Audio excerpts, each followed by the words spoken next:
कैसे ब्राह्मणों ने धार्मिक ग्रंथों का सहारा लेकर लाखों शूद्रों को अपना गुलाम बनाकर रखा।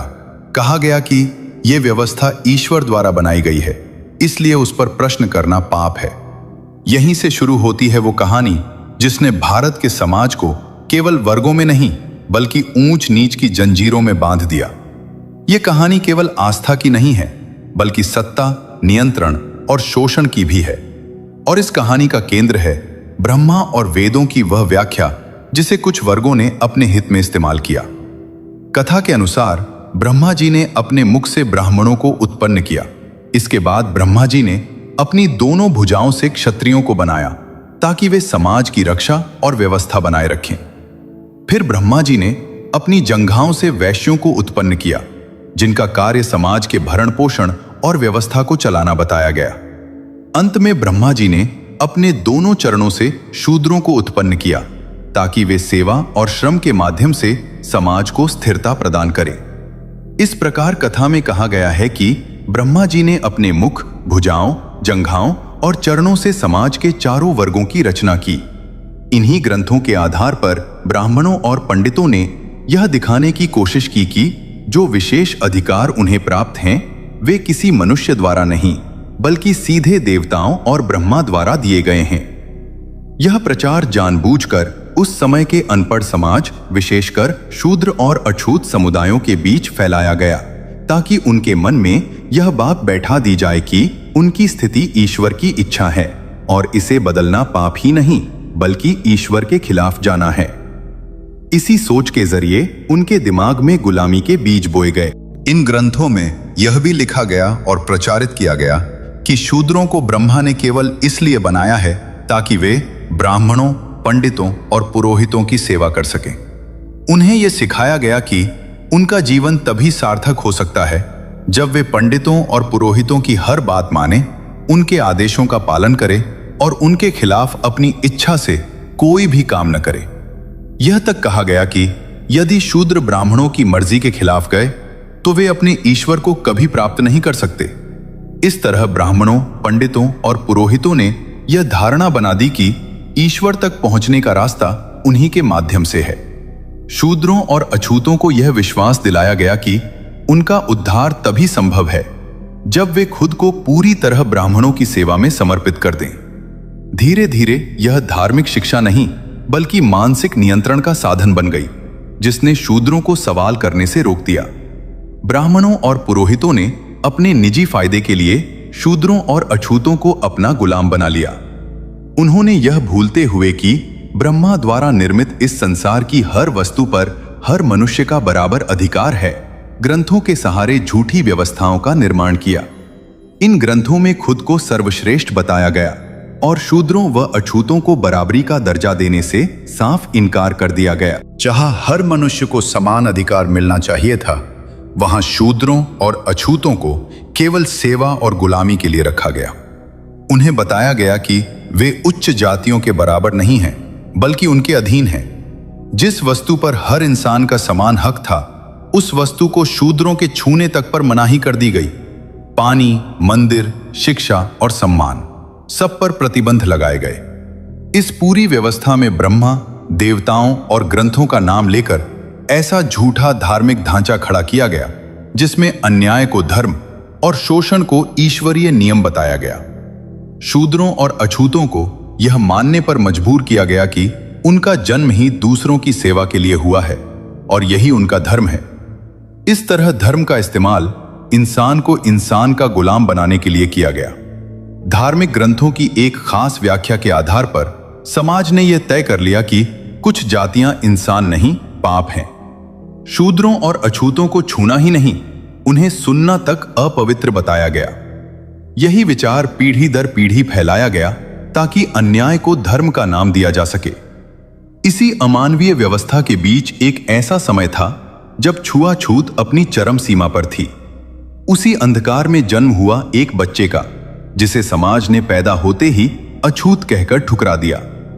उसका नाम था भीमराव रामजी अंबेडकर। समाज ने उससे कहा, तू अछूत, तेरा छूना भी पाप है। महार जाति में जन्मा एक मासूम जिसका बचपन किताबों से ज्यादा तिरस्कार में बीता, वो स्कूल जाता था पर चटाई नहीं मिलती थी।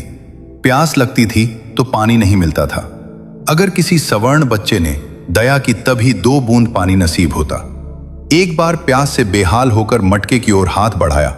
मास्टर जी चिल्लाए, हाथ मत लगा, मटका अपवित्र हो जाएगा। क्या कोई इंसान इतना अछूत हो सकता है कि उसके हाथ से पानी भी अपवित्र हो जाए? अंबेडकर ने अपनी आंखों से देखा कि इस देश के एक वर्ग को अस्पृश्य कहा जाता है, जिन्हें छूना तक अपवित्र माना जाता है, और उन पर ढाया गया हर अपमान धर्म के नाम पर जायज ठहराया जाता है। दलित अगर प्यासा होता तो वो खुद मटका नहीं छू सकता था। कोई ऊंची जाति वाला व्यक्ति अगर दया करता तो ऊपर से पानी उड़ेलता, जैसे इंसान नहीं कोई जानवर पानी पी रहा हो। दलित अगर मंदिर के पास भी पहुंच जाए तो घंटा अपवित्र हो जाता था। अगर उसने मूर्ति को छू दिया तो पूरे मंदिर को शुद्ध किया जाता था। दलित अगर सवर्ण के सामने से गुजरता तो उसे सिर झुकाकर चलना पड़ता, यहां तक कि उसकी परछाई भी अपवित्र मानी जाती थी। अगर कोई दलित सवर्ण से नजर मिलाकर बात कर ले तो उसे अपमान माना जाता। कई जगहों पर उन्हें पीटा जाता था या सार्वजनिक रूप से अपमानित किया जाता। दलितों के बाल काटने, कपड़े धोने या दवा देने से भी लोग मना कर देते थे, क्योंकि उन्हें छूने से ही अशुद्धता फैलती थी। यहां तक कि मौत के बाद भी अपमान पीछा नहीं छोड़ता था। दलितों की शव यात्राओं को गांव के रास्तों से जाने नहीं दिया जाता था। क्या कोई ऐसा धर्म भी धर्म हो सकता है जो किसी इंसान की कीमत उसकी जाति से आंके? अगर कोई धर्म जाति के आधार पर किसी को ऊंचा या नीचा ठहराए तो क्या वो वास्तव में धर्म है या अन्याय? खैर, ये एक बेहद दर्द भरी कहानी है, इसलिए इसे कहना पड़ रहा है। उस समय समाज में शूद्रों और अछूतों पर ऐसे ऐसे भयानक जुर्म किए जाते थे जिनका दर्द उन्हें बिना किसी शिकायत के सहना पड़ता था। ब्राह्मणों और पुरोहितों के इलाकों में अगर किसी अछूत को जाना पड़ जाए तो यह अपने आप में एक बड़ी मुसीबत होती थी। हर कदम पर डर, अपमान और जान का खतरा बना रहता था। खासकर सुबह के समय यह कठिनाई और भी बढ़ जाती थी। सुबह के समय सूरज नीचे होता है और इंसान की परछाई बहुत लंबी हो जाती है। अछूतों को सबसे ज्यादा डर इसी बात का रहता था कि कहीं उनकी परछाई किसी ब्राह्मण पर न पड़ जाए। अगर रास्ते से कोई ब्राह्मण आता दिख जाता तो अछूतों को मजबूरन किसी कोने में, किसी दीवार के सहारे या सड़क के किनारे छिपकर बैठ जाना पड़ता था, ताकि उनकी परछाई ब्राह्मण के शरीर पर न पड़े। अगर गलती से किसी अछूत की छाया ब्राह्मण पर पड़ जाती तो ब्राह्मण क्रोध से पागल हो जाता था। कई जगहों पर ऊंची जाति के लोग अछूत को तब तक मारते थे जब तक वह अधमरा या मर न जाए। इसके बाद वही ब्राह्मण नदी में जाकर खुद को पवित्र करता था। कुछ स्रोतों में यह भी मिलता है कि अछूतों को जमीन पर थूकने तक की मनाही थी। अगर किसी अछूत को ब्राह्मणों के इलाके से गुजरना पड़ता तो उसे अपने साथ एक मटका लेकर चलना पड़ता था, ताकि अगर थूकने की जरूरत पड़े तो वह उसी मटके में थूके। अगर गलती से किसी अछूत ने रास्ते पर थूक दिया और किसी ब्राह्मण ने देख लिया तो उसकी खैर नहीं होती थी। उसे इतनी बेरहमी से पीटा जाता था कि उसकी हालत बयान से बाहर हो जाती थी। कई बार तो उसे घर तक जाने नहीं दिया जाता था, वहीं बंद करके रखा जाता था और मारते मारते उसकी जान ले ली जाती थी। जिन ग्रंथों का हवाला देकर ब्राह्मणों और पुरोहितों ने शूद्रों और अछूतों को गुलाम बनाया, उन्हीं ग्रंथों में यह लिखा गया कि ब्रह्मा ने अछूतों और शूद्रों को अपने पैरों से पैदा किया ताकि वे ब्राह्मणों और पुरोहितों की सेवा कर सकें। यही कहानियां और यही व्याख्याएं समाज में फैलाई गईं ताकि शूद्र और अछूत अपनी गुलामी को ईश्वरीय व्यवस्था मान ले और उसके खिलाफ कभी सवाल न करें। लेकिन जब पश्चिमी देशों जैसे अमेरिका और फ्रांस में गुलामी प्रथा पर रोक लगाई गई तो ये सवाल अपने आप खड़ा हो गया। इंग्लैंड समेत कई देशों में गुलामी को अमानवीय मानकर समाप्त कर दिया गया। इसका सीधा मतलब यह हुआ कि उन्होंने उस धार्मिक सोच को ठुकरा दिया जिसके अनुसार कुछ इंसान जन्म से ही गुलाम होते हैं, क्योंकि वेदों और ग्रंथों में लिखा गया है कि ब्रह्मा ने अपने मुख से ब्राह्मण को, भुजाओं से क्षत्रिय को, जंघाओं से वैश्य को और पैरों से शूद्र को पैदा किया सेवा करने के लिए। अगर यही व्यवस्था ईश्वर की बनाई हुई थी तो फिर यह सवाल उठता है कि अंग्रेज, फ्रांसीसी, अफ्रीकी, चीनी और दुनिया के दूसरे लोग ब्रह्मा के कौन से अंग से पैदा हुए? किसी भी ग्रंथ में इसका कोई स्पष्ट वर्णन क्यों नहीं मिलता? इस पर ब्राह्मण और पुरोहित अक्सर यह तर्क देते हैं कि अंग्रेज, फ्रेंच और दूसरे विदेशी लोग पापी और दुराचारी थे, इसलिए उनका जिक्र ग्रंथों में नहीं किया गया। लेकिन अगर ऐसा है तो इसका मतलब यह हुआ कि ब्राह्मणों ने कभी कोई पाप किया ही नहीं, वे पूरी तरह निष्पाप थे। जबकि इतिहास बताता है कि धर्म के नाम पर जितना शोषण, जितना अत्याचार और जितनी क्रूरता इन व्यवस्थाओं के जरिए की गई, उतना शायद ही कहीं और हुआ हो। धर्म का इस्तेमाल इंसान को इंसान से छोटा साबित करने के लिए किया गया और यही सबसे बड़ा अपराध था। ब्राह्मण ब्रह्मा का हवाला देकर ये कहते हैं कि ब्रह्मा ने समाज को अपने शरीर से बनाया। मुंह से ब्राह्मण, भुजाओं से क्षत्रिय, जंघा से वैश्य और पैरों से शूद्र। इसी कहानी के आधार पर जाति व्यवस्था को ईश्वरीय बताया गया और इंसानों को ऊंच नीच में बांट दिया गया। लेकिन जब इसी ब्रह्मा की कथा को महात्मा ज्योतिबा फुले ने अपनी पुस्तक गुलामगिरी में तर्क की कसौटी पर कसा, तो उन्होंने इस कहानी की सच्चाई पर गंभीर सवाल खड़े किए। ज्योतिबा फुले ने साफ शब्दों में लिखा कि अगर ब्रह्मा के सच में 4 मुख होते तो उनके 4 नासिका, 4 मुख से जुड़े शारीरिक अंग, 4 मूत्र द्वार और 4 मलद्वार भी होने चाहिए थे। अगर 4 मुख होते तो शरीर की बनावट भी उसी अनुसार होती। लेकिन किसी भी ग्रंथ में इसका कोई स्पष्ट वैज्ञानिक या तार्किक प्रमाण नहीं मिलता कि ब्रह्मा के 4 मुख, 8 नासिका, 4 मूत्र द्वार या 4 मलद्वार थे। यह पूरी कथा केवल कल्पना और मनगढ़ंत कहानी प्रतीत होती है, जिसे समाज को नियंत्रित करने के लिए कहा गया। इतना ही नहीं, कुछ कथाओं में यह भी कहा जाता है कि ब्रह्मा ने अपनी ही बेटी से विवाह किया और उसके साथ संभोग किया। ज्योतिबा फुले सवाल उठाते हैं कि क्या कोई परमात्मा ऐसा आचरण कर सकता है? अगर ऐसा है तो फिर उसे ईश्वर कैसे माना जाए? फुले के अनुसार ऐसी कहानियां धर्म नहीं बल्कि नैतिक पतन को सही ठहराने के लिए रची गई हैं। ज्योतिबा फुले ने गहन अध्ययन के बाद यह निष्कर्ष निकाला कि जो ब्राह्मण कहलाए वे मूल निवासी नहीं थे। वे समुद्र पार ईरान नाम के देश से आए थे और पुराने समय में उन्हें आर्य कहा जाता था। इस मत का समर्थन कई अंग्रेज विद्वानों ने भी अपने शोध में किया है। उनके अनुसार बाहरी आर्य समूहों ने भारत पर आक्रमण किया, यहाँ के मूल निवासियों को हराया और उन्हें गुलाम बनाया। फुले के अनुसार ईरान से जो आक्रमणकारी टोली यहां आई थी, उसका मुखिया ब्रह्मा था। ब्रह्मा एक कठोर और जिद्दी किस्म का मुखिया था, जिसने अपने लोगों और यहां के मूल निवासियों के बीच गहरा भेदभाव किया। उसने दोनों वर्गों के लिए अलग अलग नियम बनाए। मूल निवासियों को शूद्र बनाकर गुलाम की तरह रखा और स्वयं को भगवान के रूप में प्रस्तुत किया।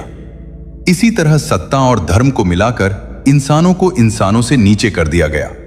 ज्योतिबा फुले लिखते हैं कि ब्रह्मा की मृत्यु के बाद उसका मूल नाम आर्य धीरे धीरे लुप्त हो गया और उसी वर्ग को आगे चलकर ब्राह्मण कहा जाने लगा। गुलामगिरी में यह बात स्पष्ट रूप से कही गई है कि हिंदू धर्म में जिन जिन अवतारों का उल्लेख मिलता है, वे सभी अलग अलग देशों से आए हमलावरों की कथाएं हैं। कहा जाता है कि एक बार महात्मा बुद्ध अपने शिष्यों के साथ एक गांव से गुजर रहे थे।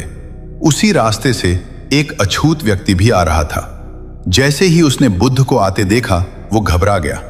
उसके चेहरे पर डर था, अपराध बोध था। वो तुरंत रास्ते से हट गया और दूर खड़ा हो गया। गांव के कुछ लोग घबरा गए और बोले, भगवान, ये अछूत है, अगर इसकी परछाई भी आप पर पड़ गई तो आप अपवित्र हो जाएंगे, आपको पाप लग जाएगा। वह अछूत व्यक्ति खुद भी कांप रहा था। उसने हाथ जोड़कर महात्मा बुद्ध से कहा, भगवान, आप कृपया मेरे पास मत आइए, मैं अछूत हूं, मुझे छूने से आपको पाप लग जाएगा, मेरी परछाई भी आपको अपवित्र कर देगी, मैं ही दूर रहता हूं। सोचिए, यह वो इंसान था जिसे किसी ने मारा नहीं, लेकिन उसकी आत्मा को पूरी तरह कुचल दिया गया था। उसे यह यकीन दिला दिया गया था कि उसका जन्म ही दूसरों को अपवित्र करने के लिए हुआ है। महात्मा बुद्ध रुके। उन्होंने उस व्यक्ति की आंखों में देखा और शांत स्वर में पूछा, तुम इंसान हो या नहीं? अछूत ने डरते हुए कहा, हां, मैं इंसान हूं। बुद्ध ने फिर पूछा, और मैं? उसने कहा, आप भी इंसान हैं भगवान। तब महात्मा बुद्ध ने कहा, जब तुम भी इंसान हो और मैं भी इंसान हूं, तो फिर एक इंसान दूसरे इंसान को अपवित्र कैसे कर सकता है? क्या इंसान की परछाई से पाप लगता है, या पाप उस सोच में है जो इंसान को इंसान से छोटा बनाती है? उन्होंने आगे कहा, पवित्रता शरीर से नहीं आती, न ही जन्म से। पवित्रता आती है विचारों से, करुणा से और कर्म से। अगर किसी इंसान को नीचा समझना धर्म है, तो वह धर्म नहीं, अज्ञान है। बुद्ध ने गांव वालों से कहा, जिस दिन तुमने इंसान को इंसान की तरह देखना सीख लिया, उसी दिन सच्चा धर्म जन्म लेगा। और जिस दिन तुमने जाति के आधार पर इंसान को अपवित्र कहना शुरू किया, उसी दिन धर्म मर गया। ये बातें सिर्फ उस अछूत के लिए नहीं थी, बल्कि उस पूरी व्यवस्था के लिए थीं, जिसने सदियों से इंसानों को डर और हीन भावना में जकड़ रखा था। ब्राह्मणों और पुरोहितों ने शूद्रों की मानसिकता इस हद तक तोड़ दी थी कि उन्हें खुद ही लगने लगा था, हम अपवित्र हैं। वे खुद को छूने से डरते थे, अपनी परछाई से डरते थे, और सबसे ज्यादा खुद से डरते थे। ये गुलामी लोहे की जंजीरों से नहीं, धर्म के नाम पर दिमाग में डाली गई जंजीरों से बनाई गई थी।